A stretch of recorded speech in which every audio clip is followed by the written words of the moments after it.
ANMR ನ್ಯೂಸ್ಗೆ ಸ್ವಾಗತ. ಚಿಂತಾಮಣಿ ನಗರದ NR ಬಡಾವಣೆಯ ನಗರಸಭೆ ಕಚೇರಿಯ ಹಿಂಭಾಗದಲ್ಲಿರುವ ಗುರುಸ್ಪರ್ಶ ತಾಯಿ ಮತ್ತು ಮಕ್ಕಳ ಆಸ್ಪತ್ರೆಯಲ್ಲಿ ವಿಶೇಷ ಚಿಕಿತ್ಸಾ ಸೌಲಭ್ಯಗಳು ದೊರೆಯಲಿದೆ. ಮಕ್ಕಳ ತಜ್ಞರಾದ ಡಾಕ್ಟರ್ ಕಲ್ಯಾಣೇಶ್ ಜಿ ವಾರದ 7 ದಿನಗಳಲ್ಲಿ ಮಕ್ಕಳ ತುರ್ತು ಚಿಕಿತ್ಸೆ ಜೊತೆಗೆ ಪ್ರತಿದಿನ 7 ರಿಂದ ಮಧ್ಯರಾತ್ರಿ 12 ಗಂಟೆವರೆಗೂ ಕಾರ್ಯನಿರ್ವಹಿಸಲಿದ್ದಾರೆ. ನವಜಾತ ಶಿಶು ಆರೈಕೆ, ರೋಗ ನಿರೋಧಕ ಲಸಿಕೆಗಳು, ಒಳರೋಗಿ ಮತ್ತು ಹೊರರೋಗಿ ಸೇವೆಗಳ ಜೊತೆಗೆ ಫೋಟೋಥೆರಪಿ ಮತ್ತು ನೆಬಲೈಸೇಷನ್ ಸೇವೆಗಳು ಇವರಿಂದ ದೊರೆಯಲಿದೆ.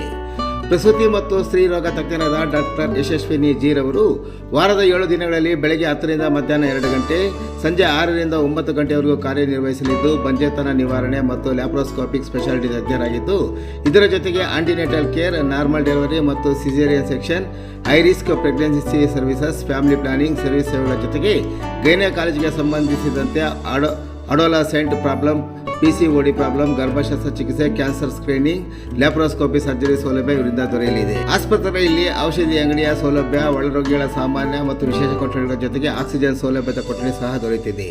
ಹೆಚ್ಚಿನ ವಿವರಗಳಿಗೆ ಮೊಬೈಲ್ ಸಂಖ್ಯೆ 7676985401ಕ್ಕೆ ಸಂಪರ್ಕಿಸುವುದು.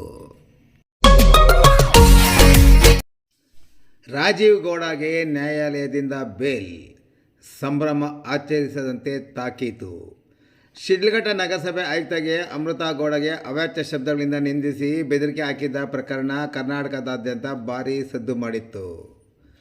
ರಾಜಕೀಯ ಸ್ವರೂಪ ಪಡೆದುಕೊಳ್ಳುತ್ತಿದ್ದಂತೆಯೇ ತಲೆಮರೆಸಿಕೊಂಡಿದ್ದ ರಾಜೀವ್ ಗೌಡನನ್ನು 24 ದಿನಗಳ ಬಳಿಕ ಪೊಲೀಸರು ಬಂಧಿಸಿ ಯಶಸ್ವಿಯಾಗಿದ್ದರು. ಇದೀಗ ಸ್ಥಳ ಹಾಜರು ಪ್ರಕ್ರಿಯೆ ಮುಗಿಯುತ್ತಿದ್ದಂತೆಯೇ ರಾಜೀವ್ ಗೌಡರಿಗೆ ಜಾಮೀನು ಸಿಕ್ಕಿದೆ. ಮಂಗಳೂರಿನಲ್ಲಿ ಸ್ಥಳ ಹಾಜರು ಮುಗಿಸಿ ಇಂದು ನ್ಯಾಯಾಲಯಕ್ಕೆ ಹಾಜರುಪಡಿಸಿದ್ದು, ಈ ವೇಳೆ ಶಿಡ್ಲಘಟ್ಟದ JMFC ಕೋರ್ಟ್ ರಾಜೀವ್ ಗೌಡನಿಗೆ ಷರತ್ತುಬದ್ಧ ಜಾಮೀನು ನೀಡಿ ಆದೇಶ ಹೊರಡಿಸಿದೆ. 15,000 ರೂಪಾಯಿ ಶ್ಯೂರಿಟಿ ಬಾಂಡ್ ಪೊಲೀಸರ ತನಿಖೆಗೆ ಸಹಕರಿಸಲು ಸೂಚನೆ ನೀಡಿದೆ. ಅಲ್ಲದೆ ಪ್ರಮುಖವಾಗಿ ಜಾಮೀನು ಸಿಕ್ಕ ಖುಷಿಯಲ್ಲಿ ಪಟಾಕಿ ಸಿಡಿಸಿ ಸಂಭ್ರಮಾಚರಣೆ ಮಾಡದಂತೆ ಜಡ್ಜ್ ಮೊಹಮ್ಮದ್ ರೋಷನ್ ಶಾ ತಾಕೀತು ಮಾಡಿದ್ದಾರೆ. ಬರೋಬ್ಬರಿ 14 ದಿನಗಳ ಬಳಿಕ ಕೇರಳ ಗಡಿಯಲ್ಲಿ ಪೊಲೀಸರ ಕೈಗೆ ಸಿಕ್ಕಿಬಿದ್ದಿದ್ದ ರಾಜೀವ್ ಗೌಡನಿಗೆ ಕೋರ್ಟ್ ಮೊದಲು 14 ದಿನಗಳ ನ್ಯಾಯಾಂಗ ಬಂಧನ ವಿಧಿಸಿತ್ತು. ಬಳಿಕ ಸ್ಥಳ ಹಾಜರು ಮಾಡಿ ತನಿಖೆ ಮಾಡಬೇಕಿದೆ. ಹೀಗಾಗಿ ತಮ್ಮ ವಶಕ್ಕೆ ನೀಡಬೇಕೆಂದು ಪೊಲೀಸರು ಮನವಿ ಮಾಡಿದ್ದು, ಇದರ ಮೇರೆಗೆ ಕೋರ್ಟ್ 2 ದಿನ ರಾಜೀವ್ ಗೌಡನನ್ನು ಪೊಲೀಸ್ ಕಸ್ಟಡಿಗೆ ನೀಡಿತ್ತು. ಬಳಿಕ ಪೊಲೀಸರು ರಾಜೀವ್ ಗೌಡನನ್ನು ಮಂಗಳೂರಿಗೆ ಕರೆದೊಯ್ದು 2 ದಿನ ಸ್ಥಳ ಹಾಜರು ಮಾಡಿದ್ದು, ಇಂದು ಕಸ್ಟಡಿ ಅಂತ್ಯವಾಗಿದ್ದರಿಂದ ರಾಜೀವ್ ಗೌಡನನ್ನು ಶಿಡ್ಲಘಟ್ಟ JMFC ಕೋರ್ಟಿಗೆ ಹಾಜರುಪಡಿಸಿದರು. ಮತ್ತೊಂದೆಡೆ ರಾಜೀವ್ ಪರ ವಕೀಲರು ಸಲ್ಲಿಸಿದ ಜಾಮೀನು ಅರ್ಜಿಯನ್ನು ಕೋರ್ಟ್ ಪುರಸ್ಕರಿಸಿದ್ದು, ಷರತ್ತುಬದ್ಧ ಜಾಮೀನು ನೀಡಿ ಆದೇಶಿಸಿದೆ.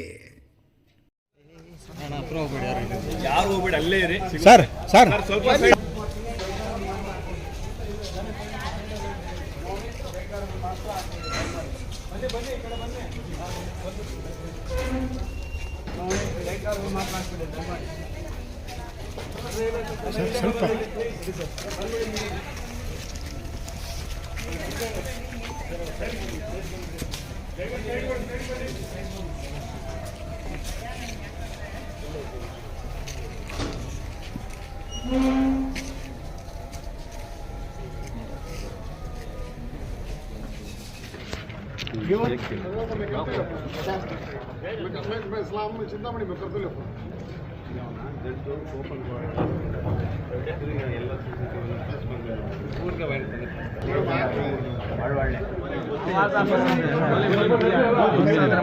ಸ್ವಲ್ಪ ಹಿಂದೆ ಹೋಗಿ ಸರ್, ಹಿಂದೆ ಹೋಗಿ ಒಂಚೂರು ಜಮಾಯಿಸಿದ್ರೆ ಹಿಂದೆ ನಡ್ರಿ.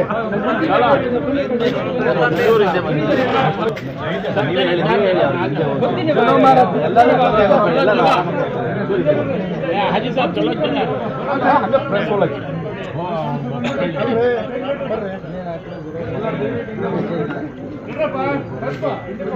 ಒಂಚೂರು ಹಿಂದೆ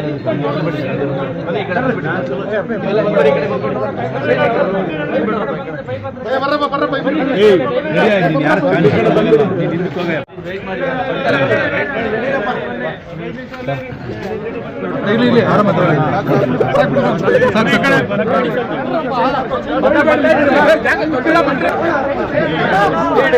ಬಿಡ್ರಿ ಬರ್ರಿ.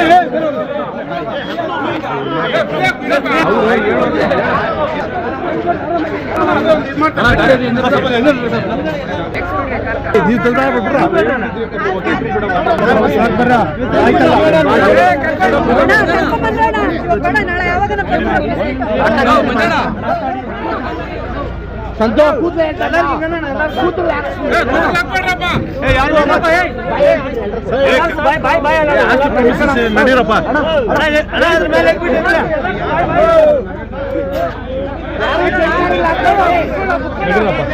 ಹೂ ಮಾಡಿ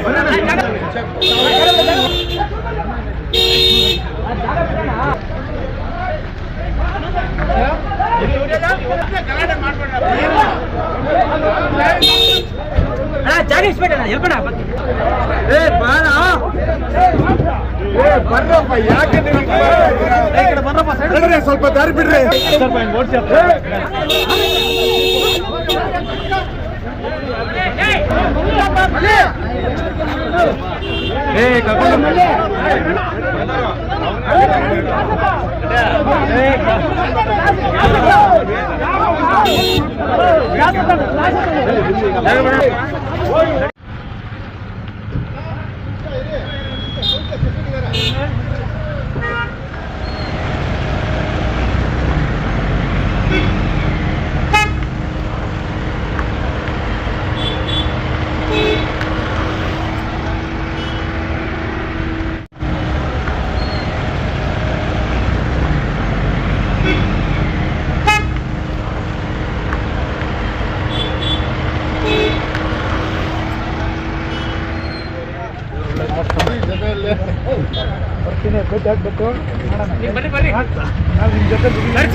ಸಿಗ್ತೀವಿ